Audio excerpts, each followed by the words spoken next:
Before this video begins, I would just like to thank my Asbantium level patron, Fowlon Cortez. Thank you for supporting the channel.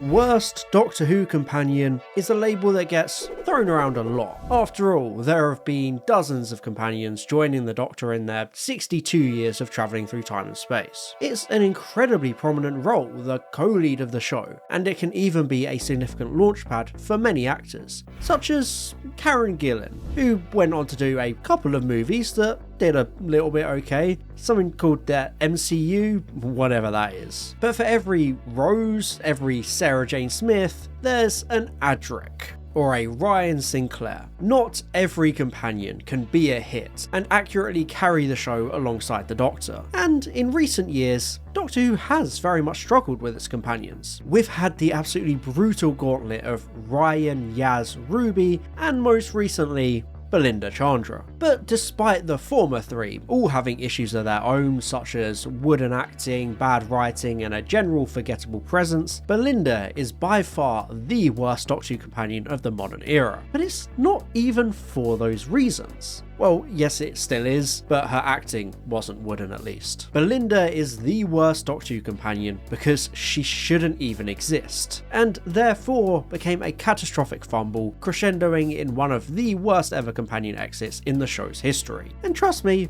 there's solid competition, like when Dodo just disappeared off screen. So, without any further ado, here's why Belinda Chandra is, unfortunately, the worst Doctor Who companion. After the disastrous companion setup of the 13th Doctor era trying to feature multiple concurrent companions despite not having the time or depth to make them interesting, Doctor Who returned to the very tried and true format of one single companion in the form of Ruby Sunday. Introduced in The Church on Ruby Road, Ruby was meant to serve as a return to the relatable everyday girl that had worked wonders with companions like Rose. However, despite a promising initial setup and an absolutely banging character theme, Ruby failed to really stand out or make a mark. Rather than being an interesting character, she felt overshadowed and defined by her nature as a mystery box as Season 1 attempted to explore the mystery of her biological mother. So rather than getting to know Ruby as a person, we instead got weird snow shenanigans, enigmatic teases, and the ultimate reveal of her mum just being a normal woman. Ruby wasn't a very strong companion, and even her dynamic with the Doctor felt a bit unnatural, with the pair being absolute best mates, best friends right off the bat, without ever once clashing. Things just weren't very compelling. But surely Season 2 would wrap up her story in a satisfying way. Oh, yeah, about that.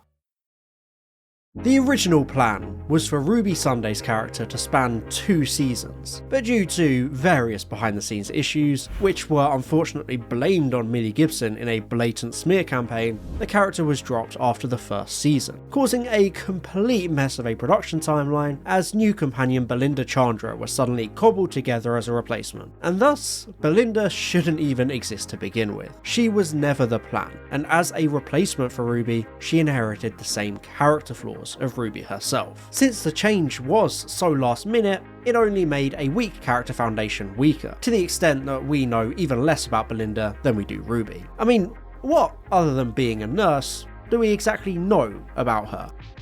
Exactly. Nothing. And it's a particular shame because Belinda did start off interesting at the very beginning. She began as an unwilling companion, a cool premise akin to Ian and Barbara or Tegan from Classic Who, the Doctor trying to return this reluctant traveller home, and this initial premise gave us that much needed conflict between main characters. It wasn't the overly friendly and happy-go-lucky duo of the Doctor and Ruby, there was actual tangible character drama there. It's just a shame that only lasted for like 2 episodes. Despite Belinda starting off interesting with the premise of wanting to get back home and not trusting the Doctor, it quickly gets forgotten about during the rest of Season 2, and there's a very frustrating reason for this. The writers for Season 2 didn't even know who the companion was going to be, so Belinda ends up extremely generic because you can't add too many of your own ideas or traits to a character that doesn't properly exist yet. When you think back to characters like Donna, for example, you can tell there was a clear, defined character and vision there, and she very much stands out as a consequence. Donna's relationship with the 10th Doctor is one of the most memorable and beloved pairings in the show, something very different to the usual Doctor-companion dynamic. But Belinda ends up being just a complete void, and she has no real dynamic with the Doctor either, since that strong premise quickly falls away into the most generic dynamic possible. What does Belinda do in an episode like Story in the Engine or the Interstellar Song Contest? Nothing, because there's nothing to work with there. And as a writer, if you're given a character that barely exists, you're not really going to use them much because there's nothing you can do with them. Belinda in the Robot Revolution is incredible, but every subsequent episode seems to strip away more and more of her character, and she becomes increasingly less compelling or notable. I mean, hell, in the finale, she literally gets shut in a cupboard so the plot can essentially forget she exists for a while. And that's an episode written by the one guy that created Belinda, so the one guy that actually understands her. So you can't get much bleaker or more damning than that. And in typical fashion for recent Doctor Who, a lot of great content was deleted. I mean, recently we had some deleted scenes from season 2, including one from Belinda's first entry into the TARDIS, which includes her calling out how empty the TARDIS is, further emphasising her mistrust of the Doctor and how manipulative he is. But nope, that had to be cut, I guess. And it's not the only time this happens. There's a lot of clearly cut content in season 2, and it makes you realise just how much of a better character Belinda could have been with some more time and effort put into her. As it stands, the show wasn't sure what it wanted Belinda to be. Was she another mystery box because of Mundy Flynn? A thread of destiny tying her to the Doctor through prophecy? Was she just a combative, reluctant companion who just wanted to get home and didn't want anything to do with the manipulative Doctor? Its confusion on what to make her, it ultimately failed to make her anything. There was no grand story arc for Belinda, despite all the marketing promising a storyline about getting her home. Even if that alone didn't suggest a Belinda-centric arc, it still makes the lack of one all the more glaring, because there's no character growth and no character journey to be found. Again, she's a blank slate, so why should we care about getting her home? Instead, you should care about hitting that like and subscribe and hyping this video, because why not, it's just a couple of button presses. It especially doesn't help that Belinda gets massively overshadowed by basically everyone else during her season. Lucky Day centres entirely around Ruby. Story in the Engine is essentially a solo Doctor story, and the two-part finale is a messy throw together of a billion characters, meaning literally half the season pushes Belinda to the side in favour of other characters. And this finale is where things really come to a head, with Belinda being a complete passenger, and the culmination of her story is a borderline insulting last-minute rewrite. You have all of these characters showing up, including the Rani and Omega, and Belinda ends up brushed aside like an afterthought. But that somehow isn't even the worst thing to happen to her in the finale. Wishworld throws her into an alternate reality where she's a stay-at-home mother and housewife, and then Reality War just keeps that going. No, literally, that's supposed to be the happy ending. Even after returning back to the real world, Belinda still asserts that Poppy is real and really her daughter, so they get locked into a room for the rest of the story until the end, where we get an initially great idea of Poppy being wished out of existence and the Doctor shielding Belinda from the heartbreak, only for the script to pull an Uno reverse card and him actually just being a dickhead to Ruby when she mentions Poppy. He just keeps gaslighting her.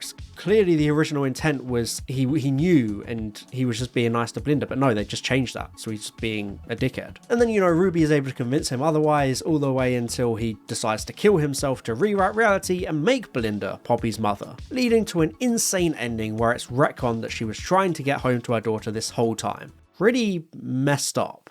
Yes, throughout the whole of season 2, Belinda never once indicates she wants to be a mother, yet the culmination of her story arc is being forced to become one, and reality itself being completely rewritten to make it so, essentially erasing the actual Belinda we had followed for 6 episodes. The character completely loses her agency, and it also invites some quite questionable ideas of happy endings. Why does Belinda, a woman, have to have a child or a relationship to be happy? It feeds into a lot of unhealthy and borderline misogynistic Hollywood tropes. And it's even worse when you consider that the Doctor, a man, made this decision for her. It kind of accidentally treads into her body, her choice.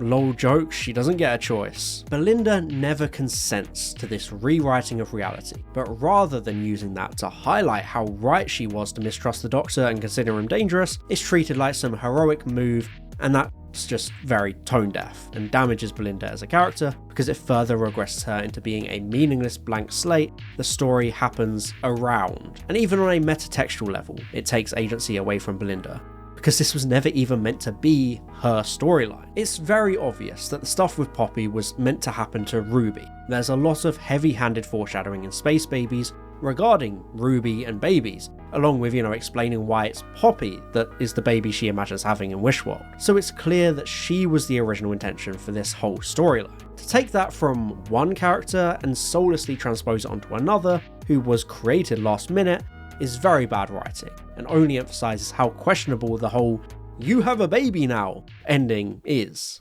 When the Robot Revolution came out, I thought Belinda was a fantastic breath of fresh air, especially after the very weak characters of Ruby, Yaz, Ryan, and even Graham and Dan, who, basically just existed to be silly, funny old white men for us to point and laugh at. But every subsequent episode exposed just how last minute Belinda was, just how empty her character was, and just how little they had actually planned for her in the season. And that's why I think she's the worst Doctor Who companion of the modern era. It's nothing to do with the portrayal by Varada Setu, who does an admirable job with the weak content she's given. It's the fact she's a completely unnecessary and disposable character. Belinda was created on very short notice, and the writers didn't even know what companion they were dealing with, leading to this very generic character essentially only serving a bare bones role of filling space. She doesn't have the powerful character writing of companions like Rose or Clara. She doesn't have the memorable storylines of Amy and Rory or Donna. She just exists. There's a bland mediocrity to Belinda that makes her worse than someone as boring as Ryan. The amount of missed potential for Belinda is beyond frustrating and disappointing. There's all the groundwork for a great, memorable companion, someone wise to the Doctor's charms and tricks and willing to call him out, but they did nothing with her. She was just a waste. But what do you think? Is Belinda the worst modern companion? What would you have done to fix her? Let me know in the comments. Thank you very much for watching, and I just want to say right now, this has probably been a bit of a shorter video. I am ill right now, and poor Duncan, my editor, has had to edit out so many times of me just coughing and spluttering. So, thank you for Duncan actually making this video watchable. And on that, thank you all very much for watching, and as always, I'll see you in the next one. Bye bye. And I'd just like to thank my Asbantium level patron, Fallon Cortez, My diamond level patron, Valtar, and all my gold level patrons, Daniel Shillito, Elliot Hodgkinson, and James Alayula Waterhouse. Thank you for supporting the channel.